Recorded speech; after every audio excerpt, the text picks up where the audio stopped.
The Normandy coast is peaceful now. The waves roll in quietly, brushing over sand that once shook under artillery fire. Tourists walk the paths that paratroopers once dropped into. Fields that were streaked with blood are now dotted with wildflowers. But beneath that calm, the land is still holding secrets.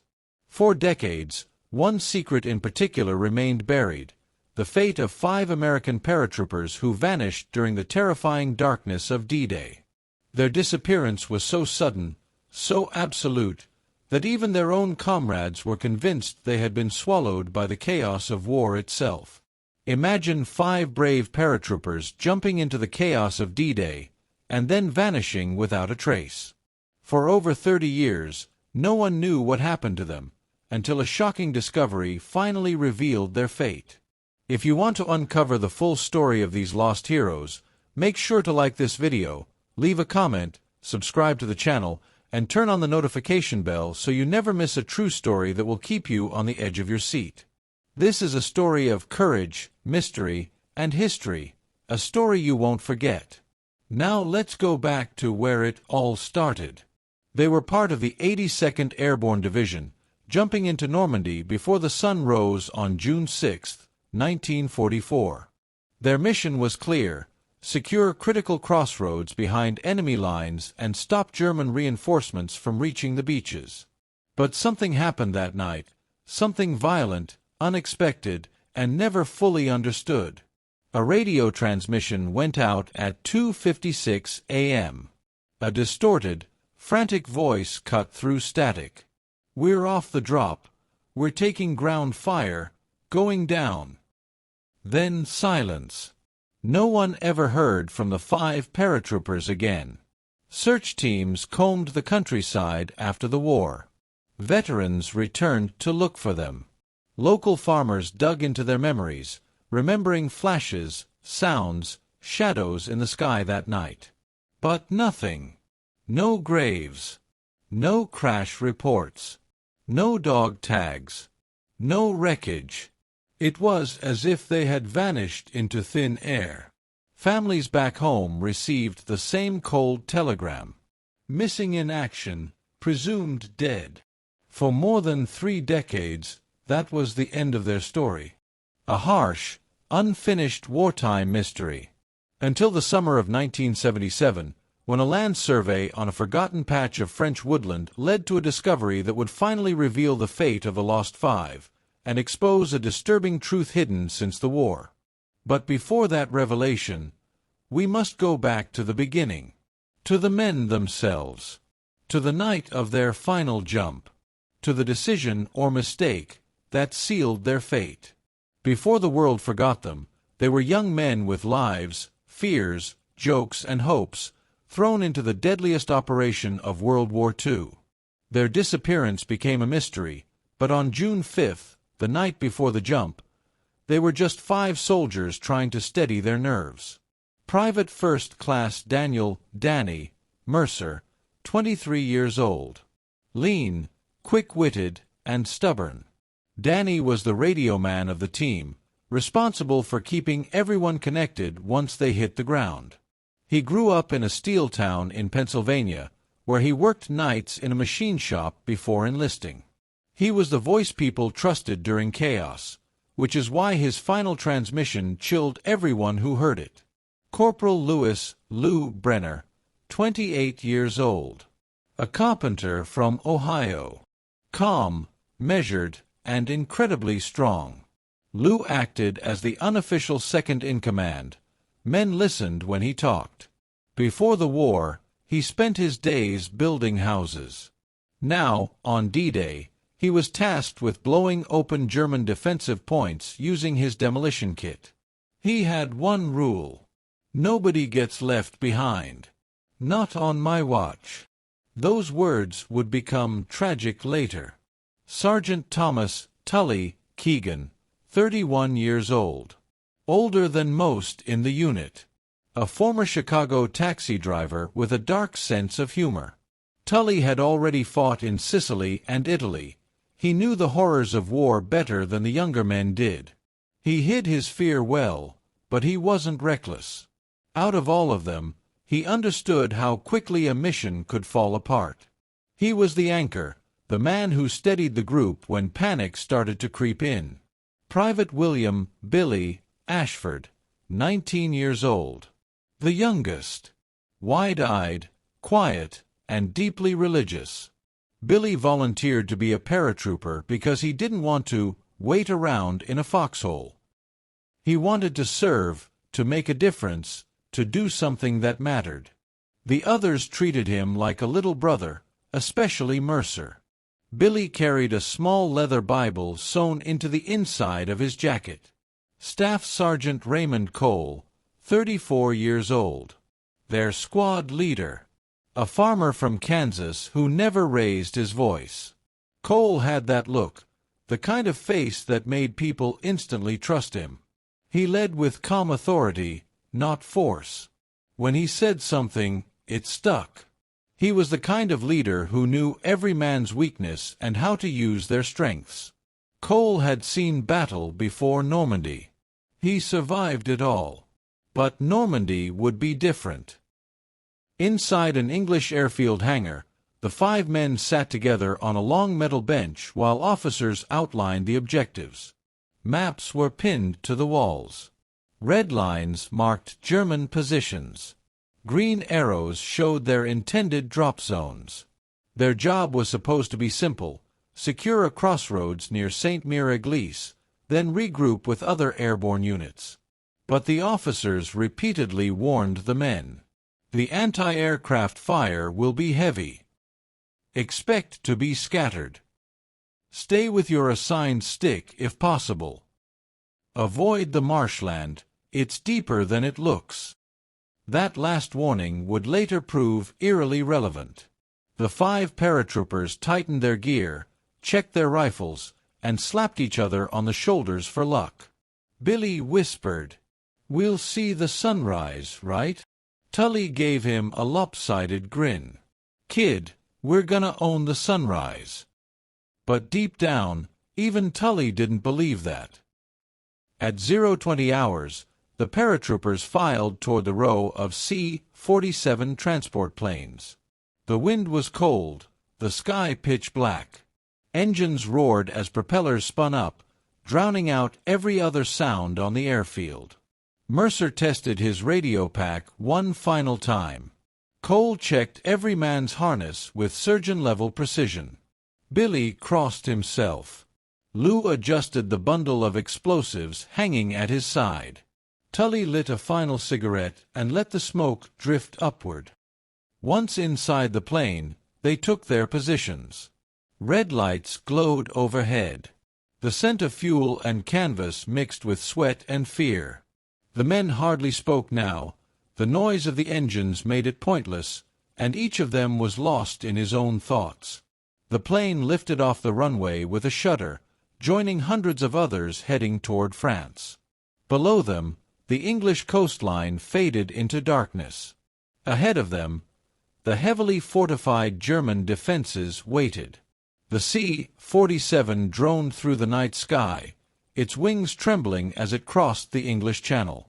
Inside, the red jump light glowed faintly, washing the men's faces in a dim, blood-colored hue. Every paratrooper on board felt the same thing, that mix of dread and adrenaline that came before a major operation. Below them lay complete darkness. No moon, no towns, no landmarks, just black water and the unknown. 30 minutes into the flight, the calm shattered. The first burst of German anti-aircraft fire lit up the night like a violent string of fireworks. Explosions erupted around the formation, shaking the plane violently. Tully muttered under his breath, "Here we go." Flak burst close enough that shards of metal clanged against the fuselage. The plane jolted so hard that Billy's helmet nearly flew off. Mercer grabbed the young private's shoulder to steady him. Another boom. Brighter. Closer. Alarms shrieked inside the cockpit. The aircraft lurched sideways. Their pilot shouted back through the open cockpit door, "Hold on! We're hit!" The plane dropped sharply. Outside, tracer rounds stitched through the night sky, long, glowing fingers reaching upward, hunting for more planes. Men gripped their static lines. Teeth clenched. Knuckles white.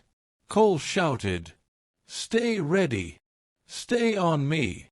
But the plane bucked again, rolling so violently that the paratroopers were nearly thrown from their seats. This wasn't a controlled descent. This was a desperate struggle to stay airborne. At 2:50 a.m., the green jump light should have come on. It didn't. Instead, the pilot screamed, "Jump! Jump now!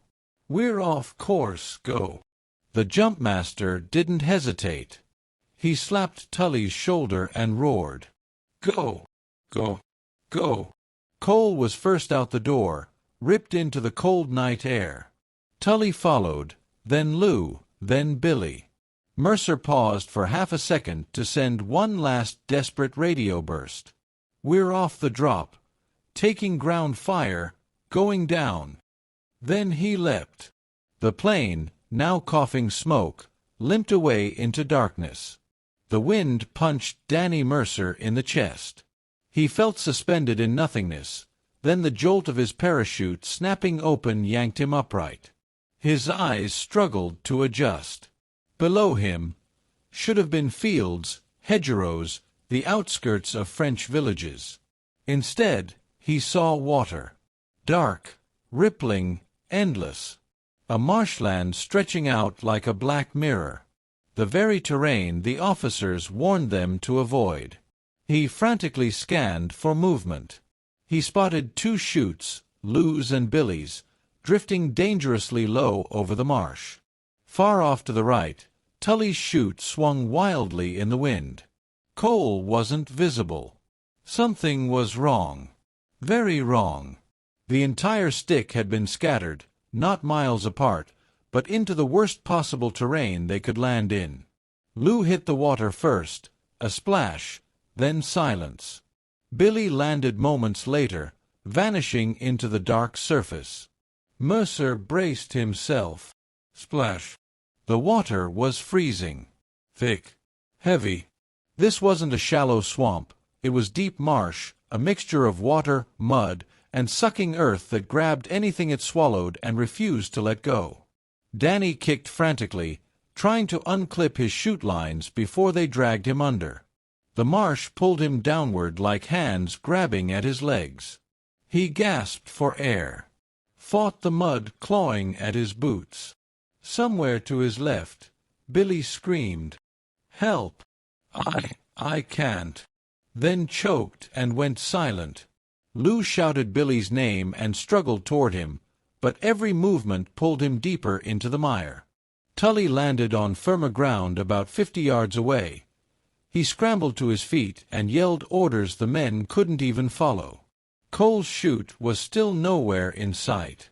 Mercer managed to free one arm and reach for his harness buckle, but the mud sucked harder, climbing past his waist. He looked toward Lou. Lou was nearly chest-deep, desperately trying to keep his demolition kit above water to avoid a wet detonation. He abandoned it, tossing the kit aside, but it was too late. The weight of the muddy straps pinned him. Billy was already gone. Tully splashed toward them, shouting, "Hold on! Don't you quit on me!"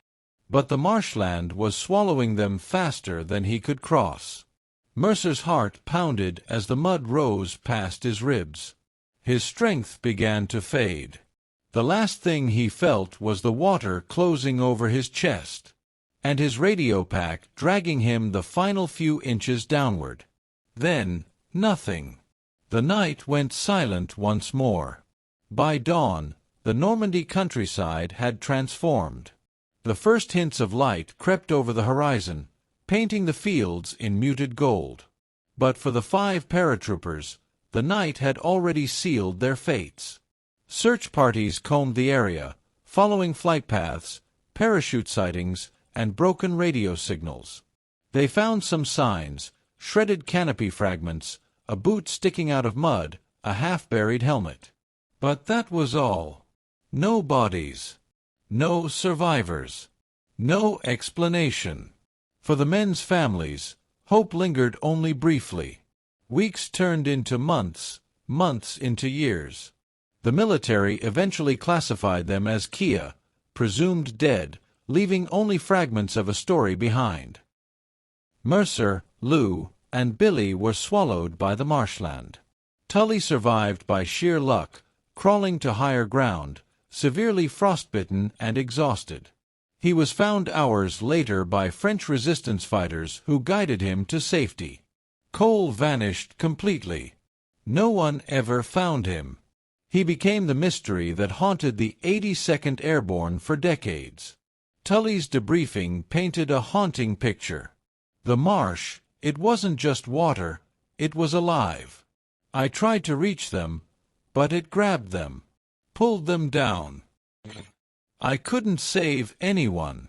I didn't even know where Cole went. Decades passed. Normandy slowly healed. Families tried to move on, clinging to the notion that perhaps, somewhere, their loved ones had survived. Tully returned to Chicago, haunted by the memory of the night. He never remarried. Every year, he placed a small flag on D-Day to honor the men he couldn't save. But the world forgot. The marsh dried, the hedgerows grew thick, and nature reclaimed the battlefield. The lost five became ghosts of history, remembered only in letters, records, and fading memories. It was the summer of 1977, more than 30 years later, when a French land surveyor named Jacques Lemaire was commissioned to map a tract of farmland slated for development. The area was largely untouched: tall grass, dense hedgerows, and the slow, creeping edges of the old marshlands. As Jacques walked along a shallow ditch, his boots sank into something unusual, a hardened mound of earth, oddly shaped, partially hidden by roots and weeds. Curious, he knelt to inspect it. His hand brushed against metal, a glint of rusted metal. He grabbed a small shovel and began to dig. Moments later, Jacques unearthed the unmistakable shape of a World War II parachute harness, still fastened to skeletal remains. He froze, heart racing. It couldn't be. Not after all these years. The surveyor called local authorities. Archaeologists arrived. Slowly, carefully, they uncovered rusted M1 rifles, corroded but intact. A demolition kit, damp and decayed. Personal effects: Mercer's leather wallet, Billy's Bible, Lou's dog tags, Tully's compass, and a small, broken wristwatch belonging to Cole. It was the long-lost 5 paratroopers, reunited at last, swallowed by history but not forgotten. Each skeleton told a story: the way mud had pinned limbs, the positions of parachutes suggesting the chaotic landing, and evidence of the desperate struggle before death. Historians and archaeologists were stunned.